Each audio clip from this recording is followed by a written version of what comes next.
기도하겠습니다. 우리 하나님께서 우리를 사랑하셨기 때문에 우리를 구원하신 줄 믿습니다. 사실 우리는 하나님께 사랑받을 만한 자격이 없는 자들이죠. 하지만 우리 하나님께서 우리를 먼저 사랑해 주셨습니다. 바울은 이것에 대해서 로마서에 이렇게 기록을 하는데요. 로마서 5장 8절 함께 읽을까요? 우리가 아직 죄인 되었을 때에 그리스도께서 우리를 위하여 죽으심으로 하나님께서 우리에 대한 자기의 사랑을 확증하셨느니라. 아멘. 이 말씀이 정말 이해하기가 힘든 말씀입니다. 우리가 착해져서가 아니라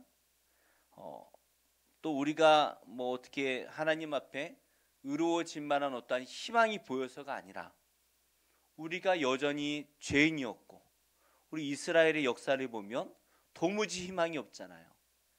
그러한 가운데 있을 때에 우리를 위하여 예수님께서 십자가에 돌아가셨다라는 것입니다. 그렇게 십자가에 돌아가심으로 말미암아 우리에게 무엇을 보여주셨다라고 말합니까? 우리에 대한 자기의 사랑을 확증하셨다라는 거예요. 세상 사람들은 하나님은 사랑의 하나님이 아니야 라고 말하지만 그렇지 않습니다. 하나님께서는 사랑의 하나님이셔요. 자기들 마음대로 자기들의 욕구를 충족해 주지 않는다고 하나님을 나쁜 하나님으로 만들지만, 사실 이 세상에 있는 불의한 것들 다 누구 때문입니까? 우리의 죄 때문이잖아요. 다 우리 죄 때문이에요. 하나님께서는 그럼에도 불구하고 우리를 사랑해 주셨다라는 것을 십자가를 통하여 확증해 주시죠. 그래서 우리가 집중해야 될 것은 우리의 의로움이 아닙니다. 우리는 내 의로움으로 내가 더 의롭게 살아야지, 내가 하나님 앞에 더 의롭게 살아야지, 우리는 그렇게 생각하는 분이 많아요. 내가 하나님 위해서 이렇게 살아야지, 저렇게 살아야지, 그렇게 생각하지만 결국 그것이 나의 의로움이 될 때 오히려 그것이 나의 올무가 될 때가 참 많습니다. 그래서 우리는 나의 의로움을 어떻게 높일까에 집중하는 것이 아니라 하나님의 사랑에 우리는 집중해야 됩니다. 그래서 내가 의롭지 못하다 생각하면 말씀을 펴서 하나님이 나를 어떻게 사랑하시는가, 그것을 봐야 되는 거예요. 우리가 예수님을 믿는다라는 것은 단순히 우리의 부족한 것을 채우기 위함이 아닙니다. 내가 건강이 안 좋으니까 예수 믿으면 건강해진대. 내가 지금 돈이 필요한데 예수 믿으면 돈을 주신대. 그 부족을 채우기 위해서 하나님을 믿는 그게 아니에요. 하나님께서 우리에게 주시려고 하는 것은 그 정도 수준이 아닙니다. 하나님께서는 우리에게 얼마큼 주십니까? 하나님의 나라를 우리에게 상속시켜 주신다는 거예요. 하나님의 나라를 우리에게 상속시켜 주시겠다. 세상의 것도 상속받으면 좋아요, 안 좋아요? 좋겠죠. 근데 우리는 그것에 그렇게 목매일 필요 없어요. 세상 것, 그 상속받는 것 때문에 지지고 볶고 싸울 필요가 없어요. 다 양보하세요. 우리는 이미 하나님 나라를 상속받은 줄 믿습니다. 그런데 우리가 여전히 그것을 깨닫지 못하고 세상의 것을 붙들고 중리산이하며 살아간다면 하나님 보실 때 아이고 저 어리석은 놈, 얼마나 그러시겠어요. 우리는 신분이 바뀐 자들입니다. 이 세상의 종의 신분이 아니라 이제는 하나님의 자녀가 된 줄로 믿습니다. 그래서 우리가 입어야 할 옷이 있는 거예요. 우리는 이 세상의 것으로 우리를 가꾸기 위해서 힘써야 되는 것이 아니라 어떻게 해야 됩니까? 하나님 자녀다운 옷을 입기 위해 힘을 써야 할 줄 믿습니다. 우리 옆에 분과 이렇게 인사하겠습니다. 멋진 믿음을 가지시기 바랍니다. 네, 우리가 믿음을 멋지게 살아가면 하나님 앞에서 부끄럽지 않은 존재가 될 줄 믿습니다. 자, 오늘 말씀은 우리가 참 많이 아는, 많이 들어본 말씀인 것 같아요. 우리가 다른 내용은 구체적으로 몰라도 다윗과 요나단 하면 그들이 정말 사랑하는 관계였다라는 것을 우리가 알 수가 있죠. 그러면 이 둘의 이 관계가 우리에게 어떠한 의미를 줄까요? 동성애자들은 이 말씀을 가지고 다윗과 요나단이 동성애자다 말하는데, 들을 가치도 없는, 성경을 몰라도 너무나 모르는 사람들이죠. 그렇다면 형제끼리 서로 사랑해야 된다라는 그런 도덕적인 교훈을 주는 말씀일까요? 당연히 그것도 아닐 것입니다. 우리가 오늘 말씀을 가지고 몇 가지를 살펴보면 좋겠는데요. 먼저 묵상할 것은 우리의 구원은 나의 힘이 아니라 하나님께 있음을 믿으시기를 축복합니다. 우리의 구원이 누구에게 있다고요? 하나님께 있다라는 거예요. 우리가 지난주 묵상했던 말씀이 다윗과 골리앗입니다. 기억나시나요? 엊그제 같은데 벌써 일주일이 지났어요. 어째나 이렇게 시간이 빨리 가는지, 그렇죠? 저도 이 말씀을 준비하면서 엊그제 주일날 준비했나? 근데 아니에요. 일주일이 지난 거예요. 다윗과 골리앗의 전투에서 중요한 말씀이 하나가 있죠. 우리 17장 47절 함께 읽어볼까요? 시작. 또 여호와의 구원하심이 칼과 창에 있지 아니함을 이 무리에게 알게 하리라. 전쟁은 여호와께 속한 것인즉 그가 너희를 우리 손에 넘기시리라. 아멘. 우리의 구원이 누구의 손에 있다고 하십니까? 하나님의 손에 있다라는 것이에요. 골리앗이라는 사람은 온 이스라엘을 두렵게 했던 사람입니다. 그래서 이 골리앗이라는 인물은 그냥 힘센 한 사람의 장군 그 정도가 아니에요. 골리앗은 이스라엘의 원수입니다. 하나님의 사랑하시는 백성, 자녀, 민족, 이 이스라엘의 원수가 골리앗이에요. 특별히 여호와의 이름을 모욕하지 않았습니까? 이 대단한 골리앗을 무찌른 사람이 누구예요? 다윗입니다.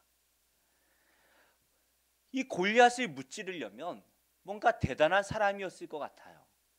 우리가 생각할 때 이런 고난을 받으면 어때요? 골리앗이 3m니까 하나님 3m 50은 되는 사람을 보내주세요. 아니 적어도 3m는 되는, 골리앗만큼은 되는 사람을 보내주시옵소서. 우리 이렇게 기도해요. 그러나 하나님께서는 그렇게 일을 해결하지 않으신다는 거예요.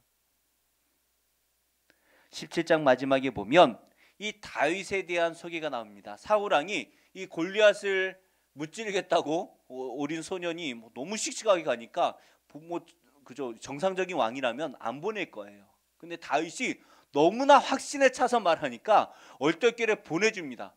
그러고 나서 자기의 군대 장관 아브넬에게 야, 방금 저 소년이 누구냐?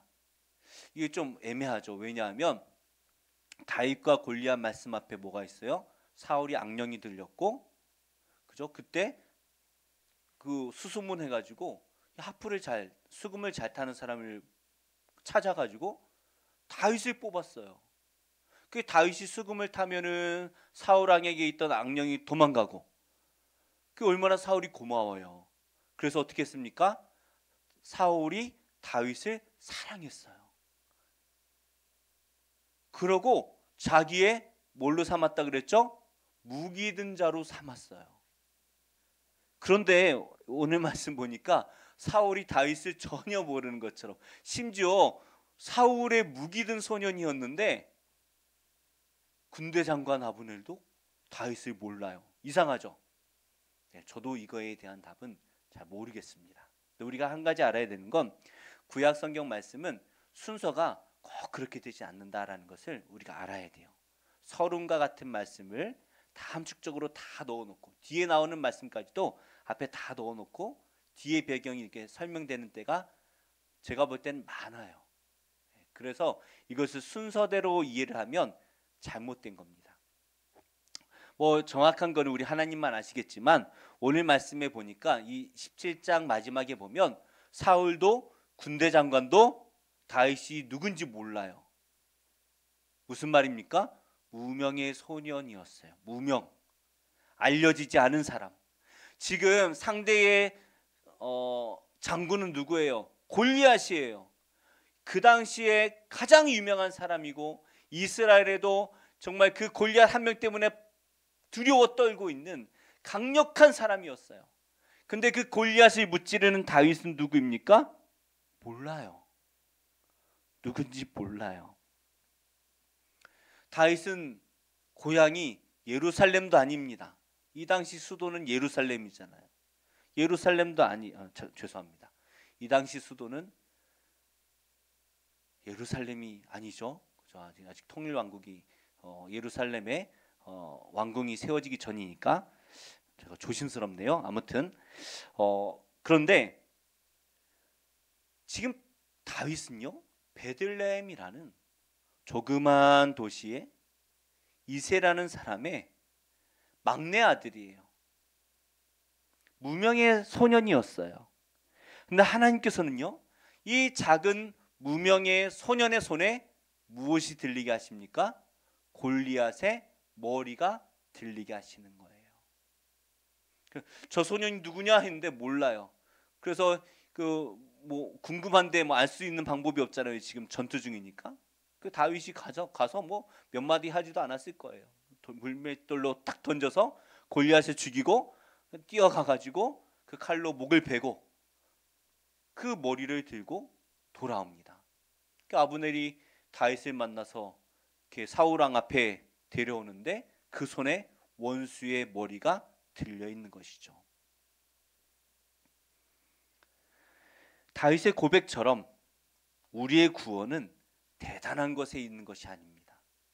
우리는 뭔가 세상적으로 대단한 것을 통하여 세상의 고난을 이길 수 있다라고 착각하며 살아가는 것 같아요.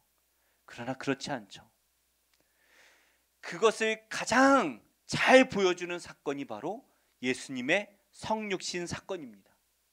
이스라엘 백성들이 기대했던 그 왕의 모습, 메시아의 모습은 백마탄 왕이었어요. 너무나 멋있게 수만의 군대를 이끌고 천산천군 이 천사들은 아닐지라도 이스라엘 백성들을 나를 따르라 하면은 막 믿음으로 따를 수 있는 멋있는 그러한 리더를 원했어요. 그러나 예수님은 어떤 모습으로 오십니까? 베들레헴의 마구간에 태어나십니다. 그리고 예수님께서 애굽으로 잠시 피난 가셨다가 다시 돌아오셔서 예루살렘으로 가신 게 아니에요. 어디서 자라셨죠? 나사렛이라는 시골에서 사셨어요. 그래서 메시아가 오셨다라고 하니까 제자가 나 메시아를 본 것 같아. 그러니까 누군데? 나사렛 출신이래. 야, 무슨 나사렛에서 선한 것이 나올 수 있냐?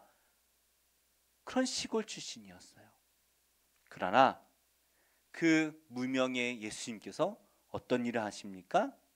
하나님 나라의 복음을 선포하시고 십자가에서 사탄의 권세를 무찌르십니다. 아담을 쓰러뜨렸던, 유혹했던 그 사탄의 머리를 예수님께서 밟으시는 거예요. 우리는 겉을 보고 판단하기 쉽죠. 고난의 크기, 그리고 하나님께서 나에게 주신 내 손에 들려 있는 것 비교를 해요. 그래서 이 내게 작으면 아이고 망했다, 이 고난 망했다. 우리는 그렇게 결론을 맺습니다. 그리고 기도하죠. 하나님 더 큰 것 주세요. 이 고난을 이길 수 있는 큰 것을 주세요. 그러나 우리의 구원은 이 세상의 것에 달린 것이 아니라 누구에게 있다고요? 하나님께 있음을 믿습니다.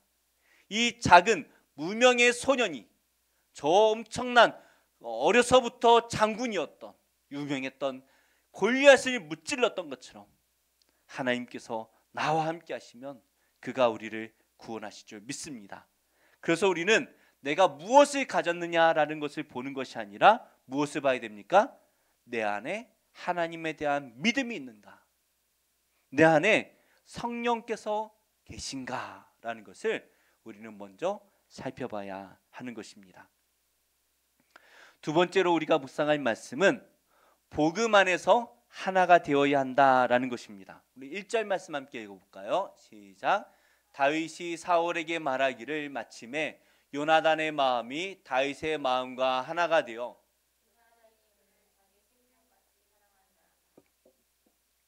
요나단이 다윗과 한 마음이 되었습니다. 이 하나가 되었다라는 이 단어는 뭐냐면 묶였다라는 말이에요. 요나단이 다윗을 사랑하게 되어서 어떻게 됐다고요? 꼭 묶인 거예요. 밧줄로 막 둘을 꽂고 묶어놓은 것처럼 하나가 됐어요. 여기서 사용된 사랑한다라는 말, 사랑하니라라는 단어는 야곱 뭐 부부간에도 사랑할 때 사용하기도 하지만 아브라함이 이삭을 사랑할 때도 사용했던 말이고 야곱이 요셉을 다른 아들들보다 더 사랑할 때 이때도 사용되었던 단어예요. 그러니까 동성애라는 단어가 아니라 가족같이 형제같이 사랑한다라는 단어죠. 그런데 생각을 해보면 그럴 수 없는 관계예요. 생각해 보세요. 요나단은 누구예요? 왕자예요. 신분이 왕자예요. 근데 다윗은 누구입니까? 그냥 목동이죠. 겉모습만 보면 꾀제제 뭐 이 이스라엘에 마음껏 세수하고 우리처럼 아침 저녁으로 샤워하고 이런 때가 아니잖아요. 그죠? 꾀제제 옷도 목동의 옷. 형들한테 물려받은 막내가 입는 너덜너덜한 옷은 뭐 제가 뭐 직접 안 봐서 이렇게 쉽게 말하기는 어렵지만 그렇게 막 멋있는 옷도 아니었을 거예요. 요나단은 그냥 왕자도 아닙니다. 사울 다음에 왕으로 내정된 사람이에요. 그 다음에 왕이 될 이 왕자가 누구를 사랑해요? 시골 소년 다윗을 사랑하는 거예요. 가족에게도 관심을 받지 못했던 그런 아이, 그 소녀를 이 요나단이 사랑합니다. 이런 측면에서 이 당시의 이 분위기로는요, 이 요나단과 다윗은 서로 친해질 수 있는 관계가 아니에요. 우리는 그죠?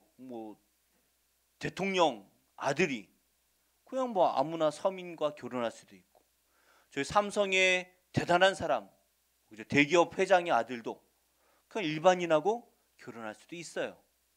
물론 그렇게 하면은 참 희한하다. 어떻게 저 사람이 일반인하고 결혼하지? 우리 이렇게 생각할지 모르겠지만 그게 이상한 일은 아니에요. 근데 이 당시에는요, 가문과 가문의 결혼이에요. 쉬운 일이 아니라는 거예요. 누구와 친구가 되느냐의 문제도 마찬가지입니다. 왕자하고 목동이랑 친구가 된다? 쉬운 일이 아니에요. 심지어 이들의 관계가 어떤 관계입니까? 다윗은 지금 떠오르는 샛별입니다. 골리앗을 무찌르고 이스라엘을 구원할 수도 있는 그런 사람이에요. 이미 구원했죠. 골리앗을 무찌르고 이스라엘을 구원한 자예요. 그럼 이 사람을 놔뒀다간 어떻게 해요? 왕이 될 수도 있죠. 위험한 인물이에요. 지켜봐야 될 사람이에요.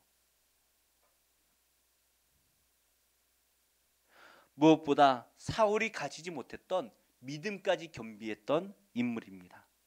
그렇다면 이 요나단이 다윗과 적당한 거리를 두어야 되는 요주의 인물이죠.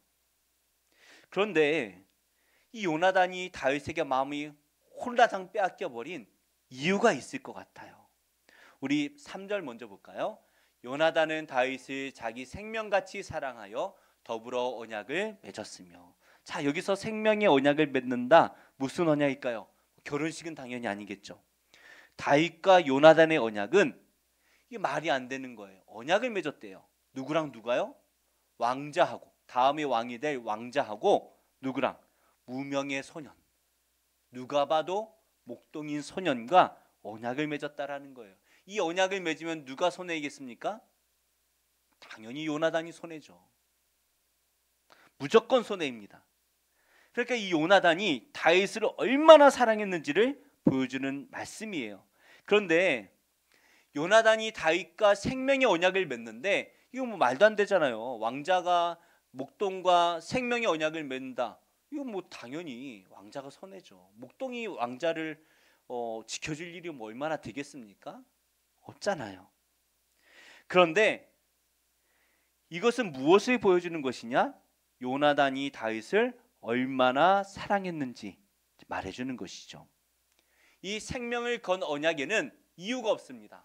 요나단에게 너 다윗 왜 저렇게 사랑해? 다윗이 싸움을 잘하니까 다윗이 널 지켜줄 것 같아서 언약을 맺는 것이냐?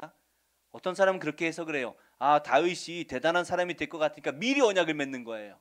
서로 생명을 해치지 않기로. 그런 것일까요? 정치적인 이유가 있는 것일까요? 아니죠. 그냥 요나단이 다윗을 사랑하여 맺은 언약입니다.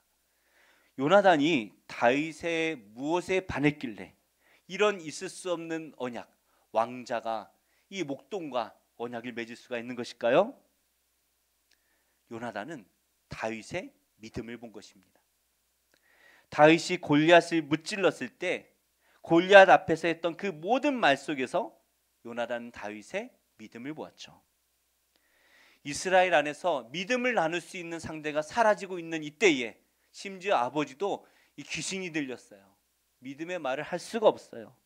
이때 요나단은 그 다윗의 믿음을 보았고 이 믿음 안에서 목숨을 건 언약을 맺는 것이죠. 그래서 다윗이 나를 지켜줄 거야 라는 기대가 아니라 내가 저 다윗을 지켜야 되겠다라는 일방적인 언약인 것입니다. 하나님과 우리의 언약도 마찬가지죠. 하나님께서 우리를 위하여 독생자를 아낌없이 내어주셨습니다. 이유가 있나요? 그러실 이유가 없어요. 단 하나 이유를 찾겠다면 뭡니까? 사랑하시니까. 사랑하시니까.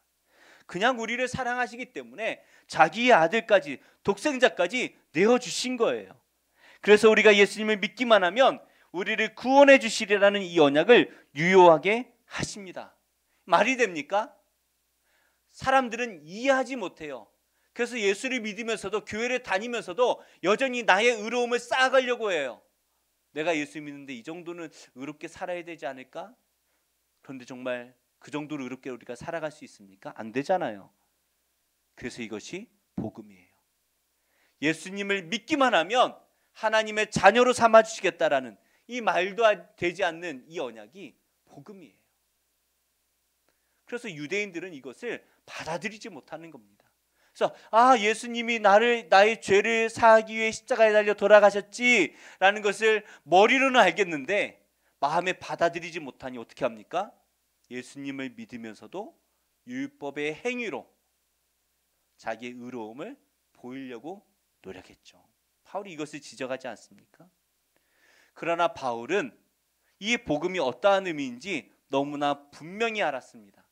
바울은 이 복음이 자기 목숨보다 소중했고, 그래서 바울은 십자가에 돌아가신 예수님, 그리고 십자가에서 부활하신 예수님과 복음 안에서 하나가 되었다. 심지어 어떻게 말합니까? 예수님이 돌아가실 때 나도 예수님과 함께 십자가에서 죽었고, 예수님께서 부활하실 때 나도 예수님과 함께 십자가에서 부활했습니다 라고 고백하는 거예요. 그래서 바울은요, 다양한 민족과 다양한 사람을 만나면서 복음 안에서 하나로 묶여요. 예수를 사랑하는 그 마음 안에서 바울에겐 유대인도 없고 이방인도 없었습니다. 그냥 하나가 돼요. 그래서 바울은 전도 여행을 다니면서 복음을 전하는 일에 함께했던 모든 이들을 사랑하는 동력자로 여기지 않습니까? 내가 유대인인데, 내가 그래도 정통 있는 집안의 사람인데, 내가 아주 훌륭한 스승 밑에서 배운 내가 엘리트인데, 내가 저 사내들인 공의의 회원인데, 이런 것을 하나도 주장하지 않아요. 바울은 복음 안에서 복음을 영접한 형제 자매들과 하나로 묶입니다. 그래서 바울이 여러 편지들에서 그랬지만 특별히 로마서 16장을 보면 마지막에 어때요? 이 16장 전체에서 자신과 함께 복음의 수고를 하는 이들에 대한 사랑을 표현합니다. 내가 이렇게 사랑한다. 너희도 그들을 사랑해라. 이렇게 표현해요. 그래서 바울은 남녀노소, 신분이나 직업, 물질의 많고 적음은 그에게 전혀 문제가 되지 않아요. 오직 복음으로 하나가 되어서 하나님 나라를 힘써 세워갑니다. 우리도 세상의 관심사로 하나가 되었던 관계들을 이제는 바꾸어야 될 것 같아요. 이제 우리는 세상의 관심이 아니라 복음으로 하나가 되어야 합니다. 세상의 그 관계로 맺어졌던 우리의 관계를 이제는 복음의 관계로 바꿔야 돼요. 하나님께서 우리를 구원하시기 위해 일방적으로 맺으신 이 말도 되지 않는 은혜의 언약, 이 복음. 그래서 자기 아들을 버리신 그 하나님과 그 예수님을 우리가 믿고 영접할 때에 우리는 이 복음을 믿는 믿음 안에서 서로 하나가 되어야 돼요.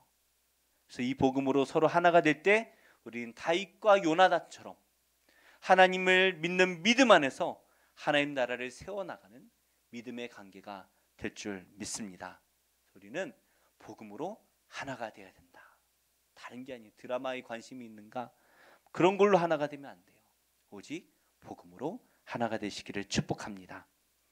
마지막으로 우리가 묵상할 것은 우리는 하나님의 자녀다운 옷을 입어야 한다라는 것입니다. 어떤 옷을 입어야 된다고요? 하나님의 자녀다운 옷을 입어야 합니다.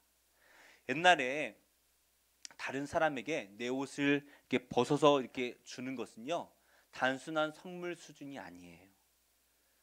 옛날에는 옷이 그 사람의 신분을 말해줬습니다. 어떤 옷을 입은 사람 보면 야, 저 사람은 왕족인가 봐, 귀족인가 봐. 야, 저 사람 뭐 이렇게 귀족은 아닌 것 같은데 돈이 참 많은 사람인가 보다. 그 사람의 신분을 말해주는 거예요. 근데 이 신분이, 옷이 신분이었던 시대에 내 옷을 벗어서 다른 사람에게 준다라는 것은 어떠한 의미인가 하면 그 사람에게 내 신분을 내어주는 거죠. 내 신분을 그 사람에게 주는 거예요. 그래서 엘리야가 하늘로 올라갈 때 그 엘리야에서 옷이 떨어지죠. 그 옷을 누가 줍습니까? 엘리사, 그의 제자가 엘리사가 줍죠. 그리고 그 옷을 휘두를 때 능력이 나타나요. 그런데 요나단은 이 다윗을 사랑하게 될 때에 다윗이 매우 당황할 만한 일을 하나 하죠. 4절 말씀 읽어볼까요?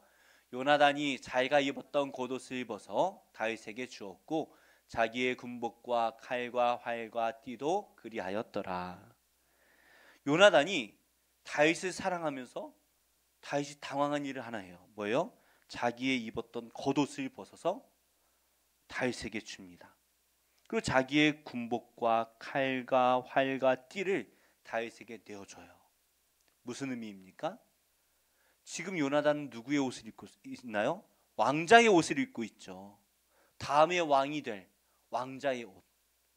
근데 그 왕자의 옷을 누구에게 주는 거예요? 다윗에게 주는 거예요.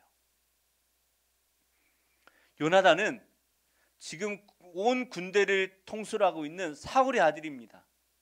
그 군 통수권이라고 하죠. 통수권. 그것을 이어받을 사람이에요. 근데 자기의 군복과 칼과 활과 띠를 누구에게 주었다고요? 다윗에게 줍니다. 사랑하면 다 내어주고 싶으니까 그래서 줬을까요? 그 정도가 아니죠. 왕의 아들이라는 이 왕자의 권리까지 내어주는 것이죠. 이것을 통해서 요나단은 하나님께서 다윗을 통하여 사울 왕의 다음 왕의 자리를 이어가게 하실 것을 미리 알았을지도 모르겠습니다. 몰랐다 하더라도 하나님께서는 이 일을 통하여 그가 그렇게 하실 것이다 라는 것을 보여주시는 것이죠. 이게 다윗은요, 베들레헴 이새의 아들이 아닙니다. 다윗의 존재감은 뭐였어요? 뭐 다른 게 없어요. 제가 누구의 몇째의 아들이고 유다가 우리 조상이고 이런 거 하나도 없어요. 뭐예요? 이새의 아들이에요. 그런데 다윗이 어떻게 됩니까? 다음 말씀 보니까 다윗이 이새를 떠나서 어디에 머물게 돼요? 왕궁에 머물게 됩니다. 이제는 다윗이 사울을 대신한 왕이 될 것이다 라는 것을 하나님께서 보여주시는 것이죠. 다윗은 목동의 옷을 입었습니다. 그러나 하나님께서는 이 요나단을 통하여 다음 왕이 될 것이다 라는 것을 보여주시죠. 왕의 옷을 갈아입는 거예요. 우리가 예수님을 믿기 전에는 우리가 세상의 옷을 입었습니다. 세상 사람들과 같은 옷을 입고 그들과 비교하면서 내 옷이 조금 더 좋지, 내 차가 조금 더 좋지, 내 집이 조금 더 좋지, 내 금목걸이가 훨씬 더 굵지, 내 다이아가 더 크지, 이런 것을 자랑했을지도 모르겠어요. 그게 없다고 또 우리는 의기소침하기도 하죠. 그런데 예수님께서는 우리에게 새 옷을 입혀주십니다. 이제 우리는 그러한 세상의 것을 옷 입는 존재가 아니라는 거예요. 세상의 옷을 입었다고 자랑할 것도 아니고 세상의 것을 못 입었다고 의기소침할 것도 아니에요. 그것이 우리를 구원해 줄 수가 없습니다. 거지가 되어 돌아온 탕자에게 그 아버지가 새 옷을, 가장 좋은 옷을 입혀 주었던 것처럼 우리 하나님께서는 예수님을 믿는 우리에게 어떠한 기대나 요구도 없이 무슨 옷을 입혀주십니까? 하나님 나라의 백성의 옷을 입혀주시는 거예요. 바로 예수의 옷을 입혀주십니다. 그 예수님을 믿기만 했는데 하나님의 아들이라는 예수의 옷을 입혀주시는 거예요. 세상 사람들은 자기들 나름대로 멋있는 옷, 명품 옷을 입고 돼지우리에 들어가서 진흙 가운데, 똥통 가운데 구르며 삽니다. 그러면서 내가 구찌 입었어, 명품 입었어 자랑합니다. 그러나 이제 우리는 예수로 옷을 입고 예수님의 말씀에 따라 살면서 하나님 나라 백성다운 삶을 살아가며 하나님의 자녀다운 모습을 입어가는 것입니다. 그래서 바울은 그리스도와 하나가 되기 위하여 세례받은 우리가 무엇을 입으라 말합니까? 그리스도로 옷 입어라 라고 말합니다. 그래서 우리는 정욕을 위해 살아가는 것이 아니라 이제는 무엇을 위해서요? 그리스도로 옷을 입어서 하나님 나라의 자녀답게 살아가야 하는 것이에요. 이 말은 우리가 믿는 믿음의 고백대로 새 사람이 되라는 말씀인 것입니다. 근데 그게 쉬운가요? 쉽지 않아요. 내가 예수님 말씀대로 살아간다? 쉽지 않아요. 내 마음이 안 바뀌어요. 그러나 그렇게 살아가는 우리가 마지막 날 입게 될 옷이 있는데요, 요한계시록 19장 8절 함께 읽어볼까요? 그에게 빛나고 깨끗한 세마포 옷을 입도록 허락하셨으니 이 세마포 옷은 성도들의 옳은 행실이로다 하더라. 아멘. 우리가 이 땅에서 예수로 옷 입고 살아갔던 모든 것이 하나님 나라에서 빛나고 깨끗한 옷이 되어 우리가 입을 옷이 될 것입니다. 예수로 사는 것, 그것은 우리의 신분을 의미하는 것입니다. 술 마신다고 구원 못 받습니까? 구원받을 수 있어요. 주일날 주일성수 가끔 빠지고 한 달에 한 2번만 예배 드리면 구원 못 받습니까? 구원받을 수 있죠.